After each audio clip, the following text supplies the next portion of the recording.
ಹಿಂದೂ ಹಬ್ಬಗಳು ಟಾರ್ಗೆಟ್ ಆಗ್ತಿರೋದನ್ನು ನಾವು ಕ್ರಮೇಣವಾಗಿ ಜಾಸ್ತಿ ಆಗ್ತಿರೋದನ್ನೇ ಗಮನಿಸ್ತಾ ಇದ್ದೀವಿ. ಗಣಪತಿ ಕೂರಿಸ್ತೀರಾ, ಅಲ್ಲಿ ಪರಿಸರ ಹಾನಿ ಅಂತಾರೆ. ದೀಪಾವಳಿಯಲ್ಲಿ ಪಟಾಕಿ ಸಿಡಿಸ್ತೀವ, ಪೊಲ್ಯೂಷನ್ ಅಂತಾರೆ. ಅದರ ಜೊತೆಯಲ್ಲಿ ಗಣಪತಿ ಮೆರವಣಿಗೆ ಸಂದರ್ಭದಲ್ಲಿ ಗದ್ದಲ ಆಗತ್ತೆ, ಹೀಗಾಗಿ ನಾಯ್ಸ್ ಪೊಲ್ಯೂಷನ್ ಅಂತಾರೆ. ನೀವು ಸಂಕ್ರಾಂತಿ ಅಂದರೆ ಅದು ಕೃಷಿಕರಿಗೋಸ್ಕರ ಮಾಡಿದ್ದು, ನಾವು ಯಾಕೆ ಮಾಡಬೇಕು? ಹಿಂಗೆ ಎಲ್ಲ ಹಬ್ಬಕ್ಕೂ ಕೂಡ ಒಂದು ಹೆಸರು ಕಟ್ಟಿ ಈ ಆಚರಣೆಯೇ ತಪ್ಪು ಅನ್ನೋ ಒಂದು ಮನಸ್ಥಿತಿಗೆ ನಮ್ಮ ಯುವ ಜನರನ್ನು ತರೋ ಪ್ರಯತ್ನ ಆಗ್ತಿದೆಯಲ್ಲ, ಅದ್ರ ಬಗ್ಗೆ ಏನು ಹೇಳ್ತೀರಿ? ಗಣಪತಿ ಅದು ಯಾವಾಗ ಬಂತು, ತುಂಬ ಚೆನ್ನಾಗಿ ಬಂತದು. ಗಣಪತಿನ ಮಣ್ಣಲ್ಲಿ ಮಾಡ್ತಾರೆ, ನೀರಲ್ಲಿ ಬಿಡ್ತಾರೆ. ಯಾಕೆಂದರೆ ಗಣಪತಿ ಹುಟ್ಟೋದು ಭೂತತ್ವದಲ್ಲಿ, ಮೂಲಾಧಾರ ಚಕ್ರ ಅಂತ ಏನು ಕರೀತಾರೆ, ಭೂತತ್ವ, ಅಲ್ಲಿ ಗಣಪತಿ ಪ್ರಾದುರ್ಭಾವ ಆಗುತ್ತೆ. ಮುಂದಿನ ಸ್ವಾಧಿಷ್ಠಾನ ಚಕ್ರ ಜಲತತ್ವ ಅಲ್ಲಿರತಕ್ಕಂಥದ್ದು, ಅಲ್ಲಿ ಗಣಪತಿ ಲೀನ ಆಗ್ತಾನೆ ಅಂತ, ಶಿವನ ರೂಪ ತಗೋತಾನೆ ಮುಂದಕ್ಕೆ ಅಂತ ಯೋಗಶಾಸ್ತ್ರ ಬಲ್ಲವರು ಹೇಳೋವಂಥದ್ದು. ಅದಕ್ಕೆ ಪ್ರತ್ಯೇಕವಾಗಿ ಮಣ್ಣಲ್ಲಿ ಗಣಪತಿನ ಮಾಡ್ತಾಯಿದ್ರು, ನೀರಲ್ಲಿ ಬಿಡ್ತಾಯಿದ್ರು. ಏನೂ ಪೊಲ್ಯೂಷನ್ ಇಲ್ಲ, ಏನೂ ಪರಿಸರ ಹಾನಿ ಇಲ್ಲ. ಪರಿಸರ ಹಾನಿ ಯಾವಾಗ ಬಂತು, ಎಲ್ಲಿ ಬಂತು? ಮಾಡರ್ನಿಟಿಲಿ ಬಂತದು. ಅದಕ್ಕೆ ಯಾವಾಗ ನಾವು ವಿಷದ ಬಣ್ಣ ಬೆಳೆದ್ವು, ಅದನ್ನ ಯಾರು ಹೇಳಿದರು? ಯಾವ ಶಾಸ್ತ್ರ ಹೇಳಿದೆ? ನಮ್ಮಲ್ಲಿ ನಾವು ಮಾಡಲ್ಲ. ನಮ್ಮ ಮಠದಲ್ಲಿ ನಾವು ಅನೇಕ ವರ್ಷಗಳಿಂದ ಗಣಪತಿಗೆ ನಾವು ನೈಸರ್ಗಿಕ ಬಣ್ಣಗಳನ್ನು ಮಾತ್ರ ಕೊಡ್ತೀವಿ. ಈಗ ಮಸಿ ಇದೆ, ಉದಾಹರಣೆಗೆ ಅರಿಶಿಣ ಇದೆ, ಕುಂಕುಮ ಇದೆ, ಸುಣ್ಣ ಇದೆ, ಅಥವಾ ಹೂವು, ಹಸಿರು ಇಂಥದ್ದಿದೆ. ಇಂಥ ಬಣ್ಣ ಮಾತ್ರ ಕೊಡೋದು. ಯಾಕೆಂದರೆ ದೇವರಿಗೆ ವಿಷ ಹಚ್ಚಿ ಪೂಜೆ ಮಾಡಿದರೆ ವಿಷಕ್ಕೆ ಪೂಜೆ ಮಾಡಿದಾಗ ಆಗ್ಬಿಡುತ್ತೆ ಅಂತ. ನಿಜ. ಯಾಕಂದರೆ ವಿಷದ ಕೋಟ್ ಇದೆಯಲ್ಲ, ಅದನ್ನು ದಾಟಿ ದೇವ್ರ ಹತ್ರ ಹೋಗಬೇಕಾಗುತ್ತೆ ಅದು ಅಂತ, ಪೂಜೆ ಅಂತ. ಎಲ್ಲಿ ಸಮಸ್ಯೆ ಬಂದಿದೆ ಅಂದರೆ, ಸಮಸ್ಯೆ ಬಂದಿರೋವಂಥದ್ದು ನಾವು ಆಧುನಿಕತೆಯ ಭರಾಟೆಯಲ್ಲಿ ಗಣಪತಿಗೆ ಬಣ್ಣ ಹಚ್ಚೋದು ತಪ್ಪು ಅಂತ ಹೇಳ್ತಾ ಇಲ್ಲ. ಆ ಬಣ್ಣ ಎಲ್ಲಿಂದ ಬಂತು, ಎಂಥ ಬಣ್ಣ ಅದು ಅಂತ. ಅದನ್ನು ತೊಗೊಂಡ್ರೆ ನೀವು ಕೆರೆಯಲ್ಲಿ ಮುಳುಗಿಸಿದ್ರೆ ಮೀನು ಸಾಯುತ್ತೆ, ಕುಡಿದವ್ರಿಗೂ ತೊಂದರೆ ಆಗುತ್ತೆ. ಇದು ಗಣಪತಿ ಹಬ್ಬ ತಂದವರ ತಪ್ಪಲ್ಲ ಅಂತ ಅಂದರೆ ಅದು ತುಂಬ ವೈಜ್ಞಾನಿಕವಾಗಿದೆ ಅಂತ, ಅದು ಚೆನ್ನಾಗೇ ಇದೆ ಅದು ಅಂತ, ತುಂಬ ತಾತ್ವಿಕವಾಗಿದೆ ಅಂತ. ಹೀಗೆ ಅದು ಯಾವ್ಯಾವ ಲೆಕ್ಕಾಚಾರದ ಮೇಲೆ ಬಂದಿದೆ, ಅದು ಹಾಗೆ ಬಂದಿಲ್ಲ. ಆದರೆ ನಾವೇನು ಸೇರಿಸಿದ್ವೋ ಅದು ತಪ್ಪಾಗಿ ಸೇರಿಸ್ತಿದ್ವಿ, ಏನನ್ನೋ ಸೇರಿಸ್ತಿದ್ವಿ. ಅದನ್ನು ತೊಗೊಂಡಾಗ ಅಲ್ಲೇ ಹೇಳಬಾರ್ದು ಅಂತ. ಉದಾಹರಣೆಗೆ ತಾಂಬೂಲ ಇದೆ, ತಾಂಬೂಲಕ್ಕೆ 13 ಗುಣಗಳನ್ನು ಹೇಳ್ತಾರೆ. ತಾಂಬೂಲಸ್ಯ ಸಖೇ ತ್ರಯೋದಶ ಗುಣಾಹ ಅಂತ. ಅದು ವಾತ ಪಿತ್ತ ಕಫ ಎಲ್ಲಕ್ಕೂ ಉಪಯೋಗ ಆಗ್ತಕ್ಕಂಥ ತುಂಬ ಒಳ್ಳೆಯ ವಸ್ತು ಅದು ಅಂತ.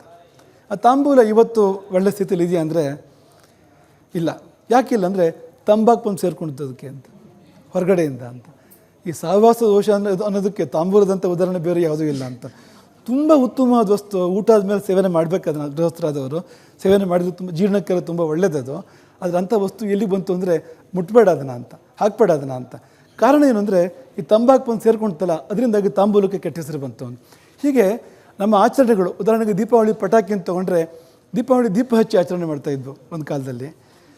ಅದು ಯಾವ್ಯಾವ ಥರ ಪಟಾಕಿ ನಾವು ಆಚರಣೆ ಮಾಡ್ತಾಯಿದ್ವೋ ಆಯಾ ಥರನೇ ಇದ್ದರೆ ಅಂತ ಸಮಸ್ಯೆ ಏನಿರಲಿಲ್ಲ. ಆದರೆ ನಾವಲ್ಲಿ ಬೇರೆ ಬೇರೆ ತಂದ್ವಲ್ಲ, ಆಮೇಲೆ ಅಲ್ಲೇ ಸಮಸ್ಯೆಗಳು ಇರೋಂಥದ್ದು. ನಾವು ಅದನ್ನು ದೂರೋದು ಬೇಡ ಅಂತ, ಪರಂಪರೆಯನ್ನು ದೂರೋದು ಬೇಡ ಅಂತ ನಮ್ಗೆ ಅನ್ಸೋಂಥದ್ದು ಅಂತ. ಈ ನಮ್ಮ ಆಚರಣೆಗಳನ್ನು ನಮ್ಮಿಂದಲೇ ದೂರ ಮಾಡೋ ಪ್ರಯತ್ನಗಳು, ಅದು ಐಡಿಯಾಲಜಿಕಲಿನೂ ಆಗಿರಬಹುದು, ಪ್ರಾಕ್ಟಿಕಲಿ ಸಮಾಜದಲ್ಲಾದರೂ ಆಗಿರಬಹುದು. ಇವಾಗ ನಮ್ಮ ಹಬ್ಬಗಳನ್ನು ಅನ್ಸೈಂಟಿಫಿಕ್ ಅಂತ ಹೇಳ್ತಿರೋರು ಯಾರು, ಯಾಕೆ? ನನ್ನ ಮೊದಲ ಪ್ರಶ್ನೆ. ಎರಡನೇದು, ಆಚರಣೆ ಬಗ್ಗೆನೂ ನಾನು ಕೇಳ್ತೀನಿ. ಇದನ್ನು ಸರಿಯಾದ ರೀತಿಯಲ್ಲಿ ತಲುಪಿಸುವ ಜವಾಬ್ದಾರಿ ಯಾರ್ದೆಲ್ಲ ಆಗಿತ್ತು? ಕೇವಲ ಮನೆಯಲ್ಲಿರೋ ತಂದೆ ತಾಯಿ ಹಿರಿಯದ ಮಾತಾನ ಸಮಾಜವಾಗಿ ಯಾರು ಮಾಡಬೇಕಾಗಿತ್ತು, ಅದು ಯಾಕೆ ಆಗ್ತಿಲ್ಲ? ಈ ಜೆನ್ಸಿ ಎಸ್ಪೆಷಲಿ ಈಗಿನ ಜನ್ರೇಷನ್ಗೆ ನಮ್ಮ ಹಬ್ಬಗಳು ಅಂದ್ರೇ ಮೌಢ್ಯ ಅನ್ನೋ ರೀತಿಯಲ್ಲಿ ತಲೆಗೆ ತುಂಬೋ ಪ್ರಯತ್ನ ಯಾರಿಂದ ಆಗ್ತಿದೆ, ಅದು ಸರಿಪಡಿಸೋದು ಯಾರು ಅಂತ? ತುಂಬ ಈ ಪ್ರಶ್ನೆ ನಮಗೆ ಬುಡಕ್ಕೆ ಬರ್ತಾ ಇದೆ, ಹೆಚ್ಚು ಕಡಿಮೆ ಇಲ್ಲಿಗೆ ಬರ್ತಾ ಇದೆ ಆ ಪ್ರಶ್ನೆ. ಅದು ತುಂಬ ಪ್ರಸ್ತುತವಾದ ಪ್ರಶ್ನೆ ಅಂತ ಅನ್ಕೋತೀವಿ ನಾವು, ತುಂಬ ಒಳ್ಳೆಯ ಪ್ರಶ್ನೆ ಅಂತ ಅನ್ಕೋತೀವಿ. ಮೊದಲ ಪ್ರಶ್ನೆ, ಇದೆಲ್ಲ ಯಾರು ಮಾಡ್ತಿರೋದು ಅಂತ ಈ ಪ್ರಶ್ನೆ ಬಂದಿರೋದು. ಅಂದರೆ ಯಾಕೆ ನಮ್ಮ ಹಬ್ಬಗಳು ವೈಜ್ಞಾನಿಕ ಅಲ್ಲ ಅಂತ ಅನ್ನೋ ಆ ಮಾತನ್ನು ಯಾಕೆ ಆಡ್ತಾ ಇದ್ದಾರೆ, ಯಾರು ಆಡ್ತಾ ಇದ್ದಾರೆ ಅಂತ. ಯಾಕೆ ಆಡ್ತಿದ್ದಾರೆ ಅಂತ ಗೊತ್ತಾದರೆ ಯಾರು ಆಡ್ತಿದ್ದಾರೆ ಅಂತ ಗೊತ್ತಾಗ್ಬಿಡುತ್ತೆ ಅಂತ. ಯಾಕೆ ಆಡ್ತಿದ್ದಾರೆ ಅಂದರೆ ಈ ದೇಶವನ್ನು ಒಡಿಬೇಕು ಅಂತ ಆಡ್ತಿದ್ದಾರೆ ಅಂತ. ಈ ದೇಶ ತನ್ನ ಕಳ್ಕೊಳ್ಬೇಕು ಅನ್ನೋ ಕಾರಣಕ್ಕೆ ಮಾಡ್ತಾ ಇದ್ದಾರೆ. ಈ ದೇಶ ತನ್ನ ಮೂಲ ಸೊಬಗನ್ನು ಉಳಿಸ್ಕೋಬಾರ್ದು ಅಂತ. ಈ ದೇಶ ಪರಕೇರಿ ಥರ ಬಾಳಬೇಕು, ಗುಲಾಮರಂತೆ ಬಾಳಬೇಕು ಅನ್ನುವ ಒಂದು ಕಾರಸ್ಥಾನ ಇದೆಯಲ್ಲ, ಇದು ಶತಮಾನಗಳ ಹಿಂದೆ ಆರಂಭ ಆಗಿರ್ತಕ್ಕಂಥದ್ದು, ಎಲ್ರಿಗೂ ಗೊತ್ತಿರೋಂಥದ್ದೇ. ಅದು ಬ್ರಿಟಿಷರು ಈ ದೇಶನ ಯಾವಾಗ ಆಳ್ತಾ ಇದ್ರೋ ಆಳೋಕ್ಕೆ ಸುಲಭ ಆಗುತ್ತೆ ಅಂತ.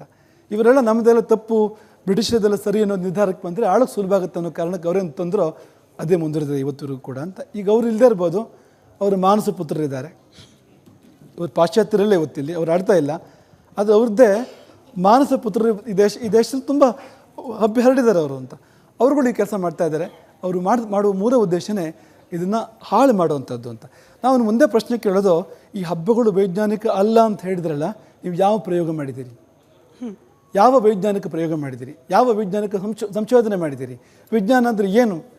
ಯಾವುದು ಪುನಃ ಸಂಶೋಧನೆ ಪ್ರಯೋಗದ ಮೂಲಕ ಒಂದು ತೀರ್ಮಾನ ಆಗುತ್ತೋ ಅದು ತಾನೇ ಅದು ವಿಜ್ಞಾನ ಅಂತ ಕರಿತಾ ಇರುವಂಥದ್ದು ಅಂತ. ನೀವು ಪ್ರಯೋಗ ಮಾಡಿದ್ದೀರಾ? ಸಂಶೋಧನೆ ಮಾಡಿದ್ದೀರಾ? ರಿಸರ್ಚ್ ಆಗಿದೆಯಾ ಅಥವಾ ಎಕ್ಸ್ಪೆರಿಮೆಂಟ್ಸ್ ಆಗಿದೆಯಾ? ಇದರ ಮೇಲೆ ಏನಾಗಿದೆ? ಅದೇನು ಆಗದೆ ಹಬ್ಬಗಳನ್ನ ಅವೈಜ್ಞಾನಿಕ ಅಂತ ಹೆಂಗೆ ಹೇಳಿದ್ರಿ? ನೀವು ಒಂದು ವೇಳೆ ರಿಸರ್ಚೇ ಮಾಡಿದ್ದಿದ್ರೆ ಹಬ್ಬ ಗೆಲ್ತಾ ಇತ್ತು, ಅನೇಕ ಅಂಶಗಳು, ಒಳ್ಳೆಯ ಅಂಶಗಳು ಹೊರಗೆ ಬರ್ತಾ ಇತ್ತು ಅಲ್ಲಿರೋವಂಥದ್ದು. ಮಾಡ್ದೇನೆ ಹೇಗೆ ತೀರ್ಮಾನ ಮಾಡೋಕ್ಕಾಗುತ್ತೆ? ನಮ್ಮ ದೇಶದ ಕಾನೂನು ಏನು ಹೇಳುತ್ತೆ ಅಂದರೆ, ಯಾರ ಮೇಲಾದರೂ ಆಪಾದನೆ ಬಂದರೆ ಅವನು ಆರೋಪಿ ಅಂತ ಮಾತ್ರ ಕರಿಬೋದು ಹೊರತು ಅಪರಾಧಿಯಿಂದ ಕರೆಯೋಕ್ಕಾಗಲ್ಲ ಅಂತ. ಯಾಕೆಂದರೆ ವಿಚಾರಣೆಗೊಂದು ಅವಕಾಶ ಬೇಕು, ಅವನಿಗೊಂದು ಅವಕಾಶ ಬೇಕು, ತಾನು ಯಾಕೆ ತಪ್ಪು ಮಾಡಿಲ್ಲ, ಹೇಗೆ ತಪ್ಪು ಮಾಡಿಲ್ಲ ಅಂತ ಹೇಳ್ಕೊಳ್ಳೋಕೆ ಅವಕಾಶ ಬೇಕು ಅಂತ. ಅದು ಇಲ್ಲದೇ ಯಾಕೆ ನಮ್ಮ ಸಂಸ್ಕೃತಿನ ಗಲ್ಲಿಗೇರಿಸ್ತಾ ಇದ್ದೀರಿ? ವಿಚಾರಣೆ ಕೂಡ ಇಲ್ಲದೇ, ಸಂಶೋಧನೆ ವಿಮರ್ಶೆ ಯಾವುದೂ ಇಲ್ಲದೇ ನೀವು ಒಂದೇ ಉಸಿರಿಗೆ ಯಾಕೆ ನಮ್ಮ ಸಂಸ್ಕೃತಿನ ಗಲ್ಲಿಗೇರಿಸ್ತಾ ಇದ್ದೀರಿ ಅನ್ನೋ ಪ್ರಶ್ನೆನ ಅವ್ರಿಗೆ ನಾವು ಕೇಳಬೇಕಾಗುತ್ತೆ. ನೀನು ಹಬ್ಬನ ಅವೈಜ್ಞಾನಿಕ ಅಂತ ಕರಿಬೇಕಾದ್ರೆ ನೀವು ಪ್ರಯೋಗ ಮಾಡಿ ಮಾತಾಡು, ಸಂಶೋಧನೆ ಮಾಡಿ ಮಾತಾಡು ಅನ್ನೋದು ತುಂಬ ಮುಖ್ಯವಾಗಿರೋಂಥದ್ದು. ಇನ್ನೊಂದು ಪ್ರಶ್ನೆ, ಯಾರು ಸಮಾಜಕ್ಕೆ ಇದನ್ನು ಹೇಳಬೇಕಾಗಿತ್ತು ಅಂತ. ಮನೆಯಲ್ಲಿ ತಂದೆ ತಾಯಿ ಹೇಳಬೇಕಾಗಿತ್ತು, ಅಜ್ಜ ಅಜ್ಜಿ ಹೇಳಬೇಕಾಗಿತ್ತು. ಮನೆಯಲ್ಲಿ ತುಂಬ ಕೊರತೆ ಇದೆ ಅದರದ್ದು. ಅಜ್ಜ ಅಜ್ಜಿ ಇಲ್ಲ ಅನ್ನೋಕ್ಕಿಂತ ಅಜ್ಜ ಅಜ್ಜಿ ಬೇಡ ಅನ್ನೋ ಕಾಲಕ್ಕೆ ನಾವು ಬಂದುಬಿಟ್ಟಿದ್ದೀವಿ. ಅಜ್ಜ ಅಜ್ಜಿ ಇದ್ದರೆ ತುಂಬ ಚೆನ್ನಾಗಿರೋದು. ಯಾಕೆಂದರೆ ತಲೆಮಾರು ದಾಟೋದು ತಂದೆ ತಾಯಿಗೆ ಪುರುಸುತ್ತಿಲ್ವಲ್ಲ. ಅಜ್ಜ ಅಜ್ಜಿ ನಮ್ಮ ಪರಂಪರೆಯನ್ನು ಹೇಳ್ಕೊಡ್ತಾಯಿದ್ರು ಮಕ್ಕಳಿಗೆ ಅಂತ. ಆದರೆ ಇವತ್ತು ಅದಾಗ್ತಾ ಇಲ್ಲ. ಅವತ್ತು ತುಂಬ ದೊಡ್ಡ ಒಂದು ಕೊರತೆ, ದೋಷ ಇರ್ತಕ್ಕಂಥದ್ದು ಅಂತ. ಈಗ ಮನೆಗಳಲ್ಲಿ ಆಗ್ತಾಯಿಲ್ಲ. ತಂದೆ ತಾಯಿ ಅವರೇ ಆಚರಣೆ ಮಾಡ್ತಾ ಇಲ್ಲ, ಮಕ್ಕಳಿಗೆ ಏನು ಹೇಳ್ತಾರೆ? ಅವರು ತಪ್ಪು ಆಚರಣೆಗಳು ಮಾಡ್ತಾಯಿದ್ದಾರೆ. ಅಥವಾ ಆಚರಣೆಗಳನ್ನ ಅವರಿಗೂ ಡಿಸೆಂಬರ್ 31 ರಾತ್ರಿ ಅವರು ಹೋಗಿ ಏನಾದರೂ ಮಾಡ್ಕೊಂಡು ಬಂದರೆ ಈ ಮಗು ಏನು ಮಾಡುತ್ತೆ ಮುಂದಕ್ಕೆ? ಇದನ್ನು ಎಲ್ಲ ಆಚಾರ್ಯ ಪೀಠಗಳು, ಮಠಗಳು ಮಾಡಬೇಕಾದ ಕರ್ತವ್ಯ ಇತ್ತು ಅಂತ. ಅದು ಆಗ್ತಾ ಇದೆಯಾ ಅಂದರೆ ತುಂಬ ಸಮಾಧಾನದ ಉತ್ತರ ಕೊಡೋಕೆ ಆಗ್ತಾ ಇಲ್ಲ ನಮಗೆ ಅಂತ. ಮಠಗಳದ್ದು ಮೊದಲನೇ ಕೆಲಸ ನಮ್ಮ ದೃಷ್ಟಿಯಿಂದ ಇದೆಲ್ಲ ಅಂತ. ನಾವು ಇದು ವೈದ್ಯಕೀಯ ಸಂಸ್ಥೆಗಳನ್ನು, ಅಂದರೆ ಹಣ ಬರೋಂಥ ಸಂಸ್ಥೆಗಳು ಅಥವಾ ಇನ್ನೊಂದು ಅಂಥದ್ದನ್ನು ಮಾಡೋಕ್ಕಿಂತ ಮುಂಚೆ, ಮಾಡೋದ್ರ ಬಗ್ಗೆ ಟೀಕೆ ಅಲ್ಲ, ಅದು ಮಾಡಿದ್ರೆ ತಪ್ಪು ಅಂತ ಅನ್ನೋ ವಿಷಯಕ್ಕೆ ಹೇಳ್ತಾ ಇರೋಂಥದ್ದಲ್ಲ. ಆದ್ಯತೆಯ ಪಟ್ಟಿಯಲ್ಲಿ ಬೇರೆ ಇದು ಮೊದಲು ಆಗಬೇಕಾಗಿತ್ತಲ್ಲ ಅಂತ. ಯಾಕೆಂದರೆ ಈ ಜ್ಞಾನ ಪ್ರಸಾರ, ಸಂಪ್ರದಾಯದ ಪ್ರಸಾರ, ಪರಂಪರೆಯ ಪ್ರಸಾರ ಮೊದಲು ಆಗಬೇಕಾದ ಕಾರ್ಯ. ಒಂಥರ ಹೇಳಬೇಕು ಅಂದರೆ ಮಠ ಮಾಡೋ ಕೆಲಸನ ರಿಪಬ್ಲಿಕ್ ಕನ್ನಡ ಮಾಡ್ತಾ ಇದೆಯಲ್ಲ ಅಂತ ಅನಿಸ್ತಾ ಇದೆ ನಮಗೆ ಅಂತ. ನಿಮ್ಮ ಅನುಗ್ರಹದಿಂದ ಮತ್ತು ಮಠನೇ ತಂದು ಕೂರಿಸ್ಕೊಂಡು, ಗುರುಗಳನ್ನೇ ಒಂದು ಮಠನೇ ತಂದು ಕೂರಿಸ್ಕೊಂಡು ಮಠ ಮಾಡೋ ಕೆಲಸ ನೀವು ಮಾಡ್ತಾ ಇದ್ದೀರಿ ಅಂದರೆ ನಿಮ್ಮನ್ನು ಏನು ಅನ್ಬೇಕು, ನಿಮಗೆ ಹೇಗೆ ನಿಮ್ಗೆ ಅಭಿನಂದನೆ ಸಲ್ಲಿಸ್ಬೇಕೋ ಗೊತ್ತಾಗ್ತಾ ಇಲ್ಲ ಅಂತ. ಇವತ್ತಿನ ಮಟ್ಟಿಗೆ ರಿಪಬ್ಲಿಕ್ ಕನ್ನಡ ಒಂದು ಮಠ ಆಗಿದೆ ಅಂತ ತಪ್ಪೇನಿಲ್ಲ ಅಂತ ನಿಮ್ಮ ಅನುಗ್ರಹದಿಂದ.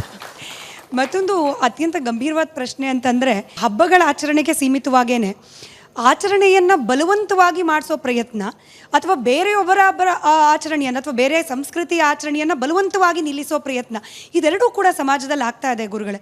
ಅಂದರೆ ಈಗ ಯಾರೋ ಕ್ರಿಸ್ಮಸ್ ಹಬ್ಬಕ್ಕೋಸ್ಕರ ಟ್ರೀ ಡೆಕೋರೇಟ್ ಮಾಡಿದರೆ ಅದನ್ನು ಇನ್ನೊಂದು ಧರ್ಮದವರು ಹೋಗಿ ಅದನ್ನು ವ್ಯಾಂಡಲೈಸ್ ಮಾಡೋದು, ಅಥವಾ ಗಣಪತಿ ಕೂರಿಸೋ ಸಂದರ್ಭದಲ್ಲಿ ಇನ್ನೊಂದು ಧರ್ಮದವರು ಬಂದು ಕಲ್ಲು ಎಸೆಯೋದು.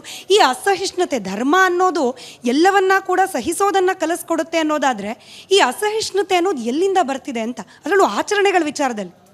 ಅದು ಧರ್ಮದಿಂದ ಅಂತೂ ಬರ್ತಾ ಇಲ್ಲ, ಅದು ಖಡಾಖಂಡಿತ. ಯಾಕೆಂದರೆ ಧರ್ಮ ಅದನ್ನು ಹೇಳ್ತಾ ಇಲ್ಲ ಅಂತ. ಈಗ ಕೃಷ್ಣ ಒಂದು ತುಂಬ ಸುಂದರವಾದ ಮಾತನ್ನು ಹೇಳ್ತಾನೆ, ನಿಮಗೆಲ್ಲ ಗೊತ್ತಿರೋಂಥದ್ದೇ ಅದು. ಸ್ವಧರ್ಮೇ ನಿಧನಂ ಶ್ರೇಯ ಅಂತ. ಅಂದರೆ ಅವನವನು ತನದಲ್ಲಿರಲಿ ಅಂತ, ಅವನವನ ಆಚರಣೆಗಳನ್ನು ಮಾಡಲಿ ಅನ್ನೋ ಮಾತನ್ನು ಕೃಷ್ಣ ಹೇಳಿರುವಂಥದ್ದು ಅಂತ. ಮತ್ತು ನಮ್ಮಲ್ಲಿ ಬದಲಾವಣೆಯನ್ನು ತಿಳುವಳಿಕೆ ಮೂಲಕ ಮಾಡೋದನ್ನು ಹೇಳ್ಕೊಡ್ತಾರೆ ಹೊರತು ಬಲಾತ್ಕಾರದ ಮೂಲಕ ಮಾಡೋದನ್ನು ಹೇಳ್ಕೊಡಲ್ಲ ಅಂತ. ಉದಾಹರಣೆಗೆ ಗುರುಕುಲ ವಾಸ ಇದೆ. ಗುರುಕುಲ